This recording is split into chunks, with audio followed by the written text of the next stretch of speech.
Elle a fait des choses atroces à cause de ses croyances délirantes. Cette femme a commis les pires atrocités que personne ne puisse imaginer, et tout ça à cause de son Dieu adoré. Dans son esprit, une mission divine l'appelait à éradiquer les maux du monde et à éliminer ce qu'elle considérait comme des âmes perdues.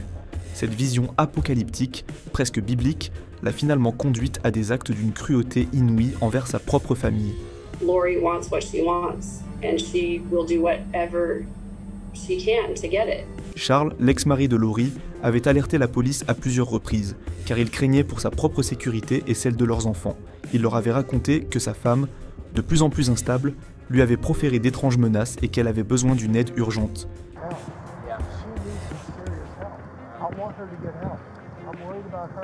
Mais ces appels à l'aide n'ont servi à rien, car Lori était parvenue à manipuler la police. I caught him cheating and I had evidence and I told him about it, and he travels a lot for business, so I told him about it and told him not to come home and that his stuff would be gone and that his car would be gone, and I was listening. Et quand la vérité éclata enfin, il était malheureusement déjà trop tard.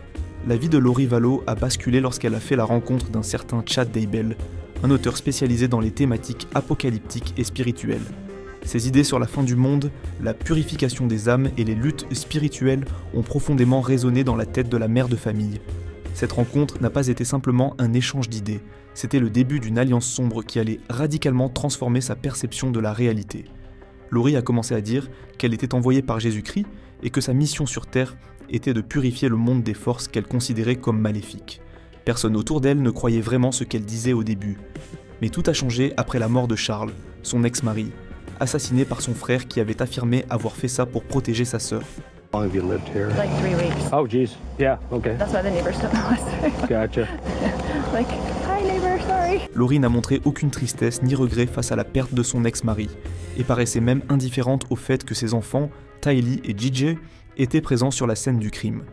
Alors qu'elle était encore mariée à Charles, Lori a déménagé pour s'installer près de Chad, qui l'avait convaincu que tous les deux avaient été mariés dans une vie antérieure. Le culte étrange de la mère de famille s'est intensifié, la plongeant de plus en plus dans ses croyances délirantes, jusqu'à ce que ses propres enfants ne deviennent les victimes de ses visions apocalyptiques.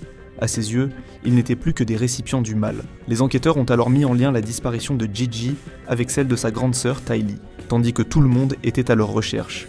Lori vivait une vie apparemment insouciante avec Chad, qui lui avait étrangement perdu sa femme de manière naturelle avant de se marier avec Lori 2 semaines plus tard dans un lieu paradisiaque. Does a good mom, when the whole world is out looking for your kids, dance and laugh on a beach in Hawaii?